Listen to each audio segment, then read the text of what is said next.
அவங்க 2 மாசத்துல முடிக்கிறேன்னு சொல்லியிருக்காங்க. இது இப்போ நம்ம என்ஜிஓஸ் இந்த மாதிரி நம்ம எல்லா இடத்துலையும் எல்லா ஏரிக்கும் வந்து நம்ம யாராவது என்ஜிஓஸ் இருந்தாங்கன்னா அவங்ககிட்ட கொடுத்து புனரமைக்கிறதுக்கு நாங்கள் பிளான் பண்ணிட்டு இருக்கோம். அதில் சில பேர் இன்ட்ரெஸ்டடாக இருக்காங்க. அவங்களுக்கெல்லாம் நம்ம பார்த்துட்டு அது என்னன்னு வெரிஃபை பண்ணிட்டு அப்புறமா அவங்களுக்கு கொடுக்கலான்னு இருக்கோம். இவங்கள பில்டர்ஸ் அசோசியேஷனுங்கனால இவங்க இந்த ஏரியை எடுத்து புனரமைக்கிறாங்க.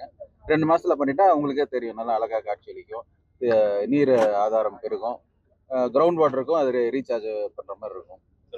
என்ன மாதிரி பணிகள் சார் செய்ய போறாங்க?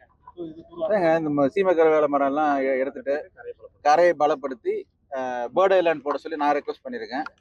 நிறைய வந்து பேர்ட்ஸ் வந்து உட்கார்ற மாதிரி அது நடைபாதையெல்லாம் போட்டால் மக்கள் வந்து நடக்கிறதுக்கும் தண்ணியும் நல்ல கிரவுண்ட் வாட்டருக்கு ரீசார்ஜாக இருக்கும். சார், மாவட்டத்தில் எல்லா ஏரிகளும் தூர்வாரணும் சார் முயற்சி பண்ணிட்டு இருக்கோம். அதுதான் எங்களோட கோரிக்கை. தூர்வாரும் போது விவசாயம் பண்ணிக்கிறது மண் எடுத்துட்டு போவாங்க, இல்லை இங்கேயே கொட்டிடுவாங்க?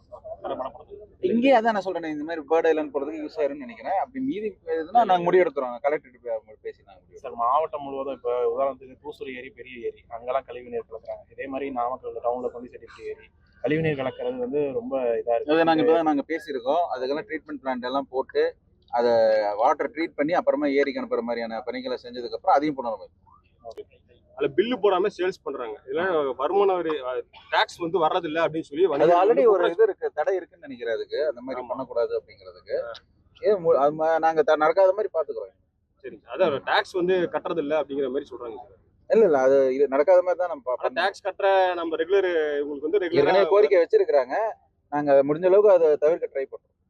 அந்த மாதிரி ஏற்கனவே திருமண மண்டபங்களுக்கு இந்த மாதிரி இப்போ எக்ஸ்போஸ் அலோவ் பண்ண வேணாம்னு நாங்க சொல்லியிருக்கோம். அது முடிஞ்ச அளவுக்கு நம்ம லோக்கல் ட்ரேடர்ஸ் வந்து பாதுகாக்கிறதா நம்மளுடைய இதுவா இருக்குது. அது நடக்காம நாங்க பாத்துக்கிறோம். ஒரு தடை இருக்கு ஆல்ரெடி நம்ம கொடுக்கறது வந்து நடக்குது சார். இல்ல நாங்க திருமண மண்டபங்களுக்கு சர்க்குலர் கொடுத்துருக்கோம். அந்த மாதிரி பண்ணக்கூடாது. சர்க்குலர் கிடையாது, ஒரு வாய்வழி உத்தரவு. அவங்க பண்ணக்கூடாதுன்னு சொல்லியிருக்கோம். ஏன்னா அது எங்கேயோ இருந்து வந்து அவங்க வந்து கடை போட்டுட்டு இங்க இருக்கிற லோக்கல் ட்ரேடர்ஸ் பாதிக்கப்படுறான்னு சொல்லியிருக்காங்க. இல்ல அது எனக்கு தெரியல. அது சரியா அது கோர்ட் கேஸ் இருக்குன்னு சொல்றாங்க. அது என்ன நான் விவரமா கேட்டு நான் சொல்றேன். இப்போதைக்கு நம்ம லோக்கல் ட்ரேடர்ஸை பாதுகாக்கிறது நமக்கு முக்கியம். அதை நம்ம பண்ணிட்டு இருக்கோம். சரி, வரேங்க. ஆமா, முதல்வர்கிட்ட டைம் கேட்டிருக்கோம். அது கண்டிப்பா நீங்க ஆரம்பிச்சிடும். Thank you.